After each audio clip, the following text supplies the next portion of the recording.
Hi everybody, it's Sharon D. Today is September 14th, 2015, and I am officially 6.5 weeks post-op gastric bypass RNY. I wanted to put a video up because it's been a little bit, like a week or so, but let me tell you a little bit about myself. So I have been overweight my whole life. I don't remember not being overweight. I think I really started to put weight on when I was back in 3rd grade. How old are you? Like 9 then? I was like a chunky kindergartner, and as you know, each year passed, it got worse and worse. But I weighed almost 200 pounds by the time I graduated high school, and I maintained that 210 pounds for a large part of my adult life until probably 5 or 6 years ago. I started putting weight on even more, and my diabetes I was diagnosed with 19 years ago kind of started to get really out of control about a year ago, and I was having a much harder time controlling it, more and more insulin.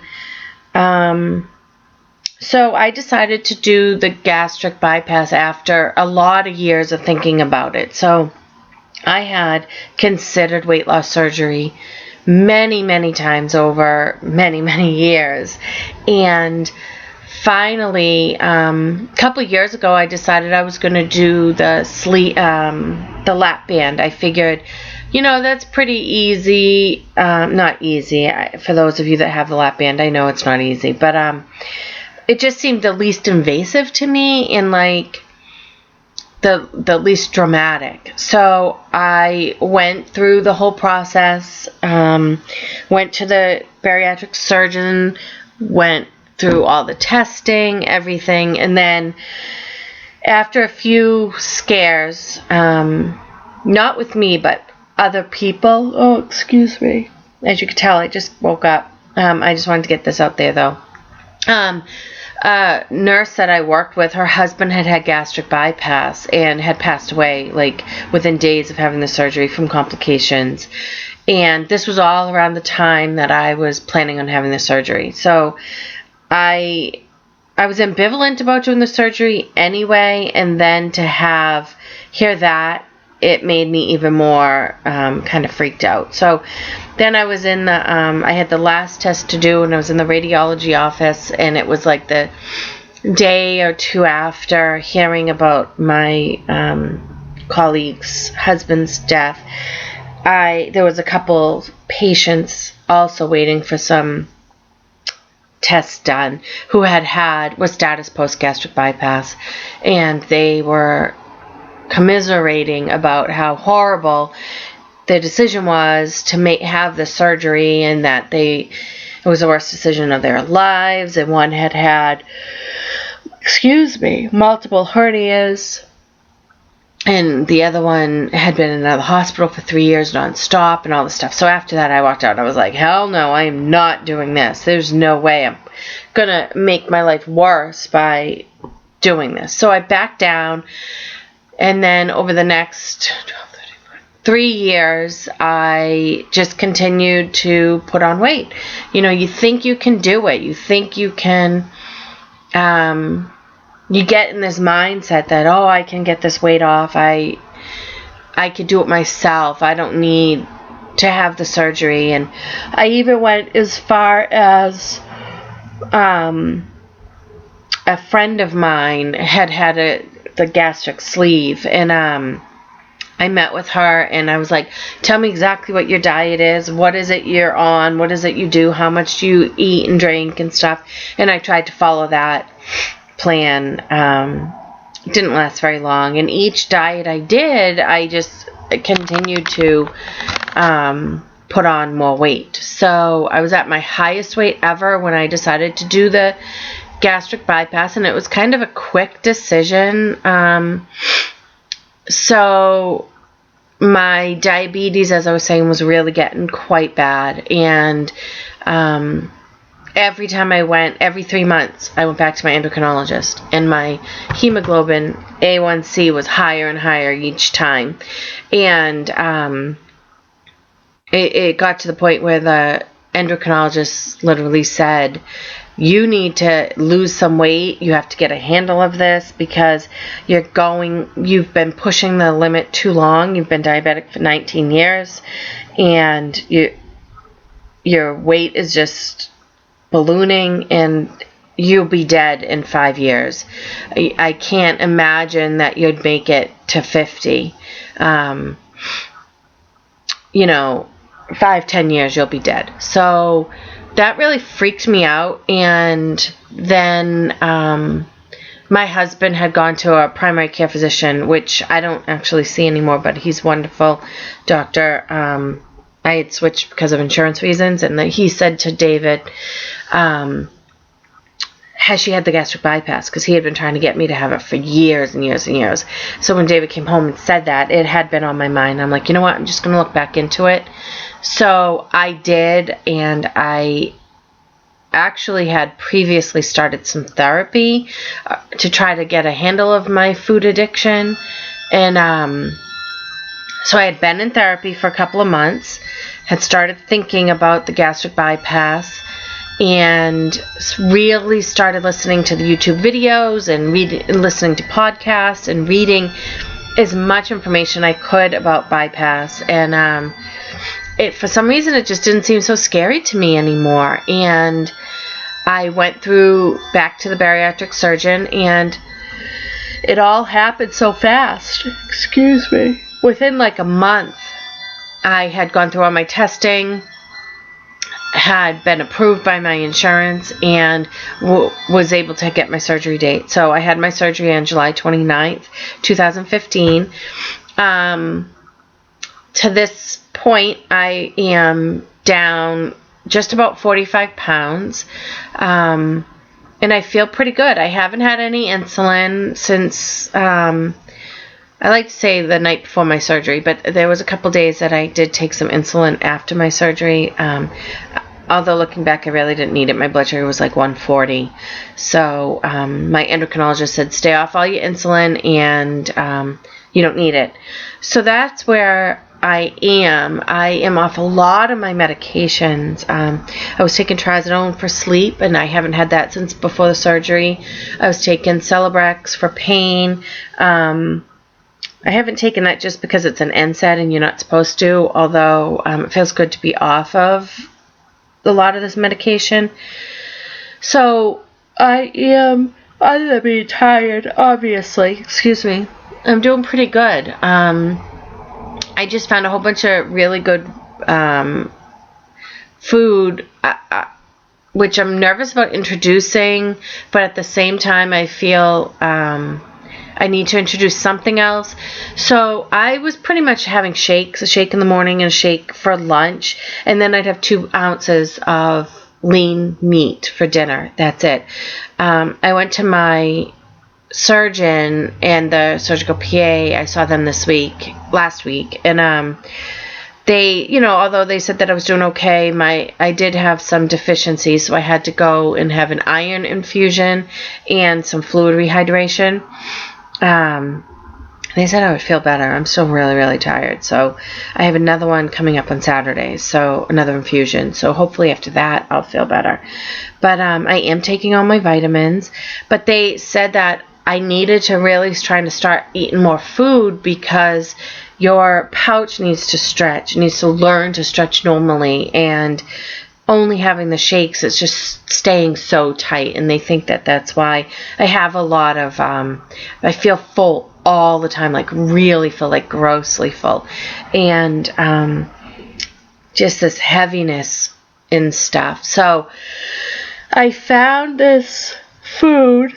Oh my goodness, I should redo this video. This is terrible. I'm sorry. I'm usually more awake by now. I am having my cup of coffee, so it's clearly not working. Anyway, P28. So I got some bread. Wegmans is the store I went to locally that sells it. P28 bread, P28 bagels, and flatbread. So the carbohydrates are pretty low in it. I should have it with me so I could show you all. If I knew how to pause this and restart it, I would. I haven't figured that out yet. I guess I didn't plan good. But it's got a lot of protein in it. 14 grams of protein for a slice of bread, and it's a pretty big slice. And the carbs, I think, were like 2 grams of carbohydrates. The fat was low. There wasn't much sugar in it. So last night I actually had 1 slice of bread with a couple slices of cheese and made a grilled cheese sandwich. It was small, but it was so good, and I chewed it super well. Went really slow, like literally taking 1 bite every 2 to 3 minutes. Took me a long time to eat it, but it settled well. I felt good. It really just went over big. So this morning I might try like a half of a bagel with either turkey sausage or even a half of a bagel. I don't know if I can really handle a whole half a bagel, but or maybe put I got some powdered peanut butter. That's the powdered dry peanut butter, and you mix some water with it. So it has less fat in it in calories than regular traditional peanut butter. So I haven't tried that yet. A lot of gastric weight loss patients, gastric bypass patients stuff kind of go to that peanut butter. It's not as heavy, and they don't really get the side effects from it. So I might try that. I'll let you know how that goes. I also did try the P28 pancake mix, and that's really good too. Although like the amounts I'm eating are so small that I'm not getting the protein that I need. So I started drinking the IsoPure protein drink. It's kind of like a Gatorade, and I like the orange, and I put it in a big giant 20-ounce like water bottle with ice, and I drink it. It takes me like all day to get through it, but that's 40 grams of protein, the 20-ounce bottle. So that gives me some extra protein, and it's adding hydration. So those are just some tips I just wanted to throw out there. Because what I was finding is if I was trying to introduce food, I was so full, and my protein number, I could eat so little that my protein amounts were really small, and those days I wasn't getting my fluid in, and vice versa. If I really focused on my fluid and worked on that, I was too full to eat anything, and it was even hard to get my protein shaken. So I found these IsoPure, people I think that go through gastric bypass and the sleeve and stuff expect things to taste the same and get discouraged when they don't, and they don't. Your taste buds change. Like there are people that say, "Oh my God, I loved eggs. I ate eggs every day my whole life, and now I can't even stomach the taste of them." Someone else said mayo. I always liked mayo. I put mayo in all my sandwiches. I put it in my tuna. I made chicken salad, tuna salad. And since the surgery, I can't stomach the taste of mayo. And you do develop these kind of, I don't know if they're aversions or what it is to certain foods. Like I tried a taste of mashed potatoes. I think I said it on another video. I used to love mashed potatoes, and I'm like, I just want to have a bite of mashed potatoes. And it was so bland, and it tasted, it just wasn't good. It just was like, I don't remember mashed potatoes tasting like this, blah. So, I don't know that I'll have mashed potatoes again. I think most of these aversions to the foods are fatty foods or foods with higher sugar content, or high carbohydrates. Some foods will go down well, other foods don't, and they just don't taste the same. But you have to accept that, and I think that's a big thing. Like people don't accept that your tastes change, and it's a good thing. I think you need to look at it as a good thing. Like I don't want my taste to be the same, because that's how I got fat, because I loved food. I'm a foodie. I love to eat. I love to eat the wrong stuff, and I eat too much of it. And the fact that my foods are changing, my tastes are changing, is helping me in this journey, and I think you need to embrace it. So is the IsoPure protein drink fantastic? Do I love it? Is it like drinking, juice? Or not that I was a juice drinker, but something that I loved before? No. But is it tolerable? Yes. And do I get my protein in? Yes. So, and the same with the protein shakes. Like, I've been drinking the protein shakes all along, and everybody says, so many people say to me, I don't know how you're drinking them. I don't know how you get them down. Well, it's hard. It's not easy. I don't love it, and sometimes literally I feel like I have to gang them down, but I have to do it. Like, you just gotta do it. You went through this surgery for a reason, and I'm not gonna sabotage myself or the process because I'm being a big baby and I'm like, oh, I don't like the way it tastes. It doesn't taste the same anymore, and I'm just not going to eat anything. Bullshit. Like, get over yourself. Get a clue, because things change and you want these changes. And I wasn't a big vegetable and fruit and healthy eater before, so I didn't like them then, but now I have to be. So I have to just suck it up and deal with it. So that's kind of my take on the whole thing. Like, it's kind of upsetting to me when I hear the people like resisting food and getting upset because it tastes so different. And some foods that you really want, that you loved, like mashed potatoes, is it upsetting that I can't eat them anymore? At first I was like kind of sad, like, oh, I'll never have mashed potatoes again. I mean, I can have them, but they just don't taste as good. And when I really thought about it, I'm like, well, they're not good for you anyway. So why am I upset about that? I should be happy and celebrating that, I could tolerate an IsoPure protein drink better than I could tolerate mashed potatoes. So I'm sorry for my little rant.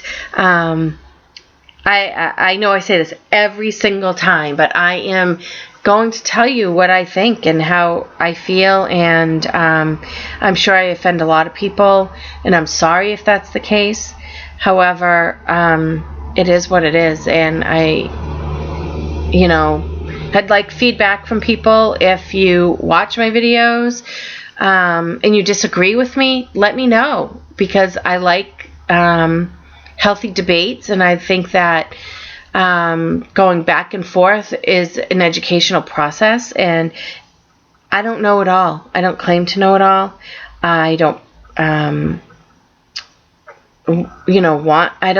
I just don't know it all, and I am the first person to say I am open to other suggestions and advice and opinions, and that's how we learn, and that is the way life should be. People having healthy conversations, and nothing is one-sided. So if you're offended by my videos, let me know. If you like my videos, let me know.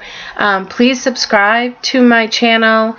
I hope that my videos, as I begin to start exercising, which I'm hoping to start this week, and get a little more energy after my iron and stuff, my videos will be a little bit more entertaining instead of sitting here just ranting. But those of you that are going through this process, I hope that I give you a little bit of guidance for what I've gone through. Anyway, so this is long enough. I again made another long video. Don't know how this happens. I'm just a chatter. Sorry. But we'll see you all soon. Take care.